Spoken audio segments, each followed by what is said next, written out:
കേരളം അടിസ്ഥാന വിവരങ്ങൾ.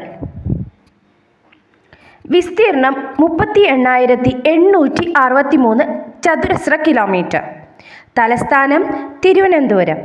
ജില്ലകൾ 14, താലൂക്കുകൾ 77, ജില്ലാ പഞ്ചായത്തുകൾ 14, ബ്ലോക്ക് പഞ്ചായത്തുകൾ 152, ഗ്രാമപഞ്ചായത്തുകൾ 941, മുനിസിപ്പൽ കോർപ്പറേഷനുകൾ 6. കന്റോൺമെന്റ് 1. നിയമസഭാ മണ്ഡലങ്ങൾ 140, ലോകസഭാ മണ്ഡലങ്ങൾ 20, രാജ്യസഭാ സീറ്റുകൾ 9. സാക്ഷരത 94%. കേരളം നിലവിൽ വന്നത് 1956 നവംബർ 1. അതിരുകൾ: പടിഞ്ഞാറ് അറബിക്കടൽ, വടക്ക് കിഴക്ക് കർണാടക, തെക്ക് കിഴക്ക് തമിഴ്നാട്.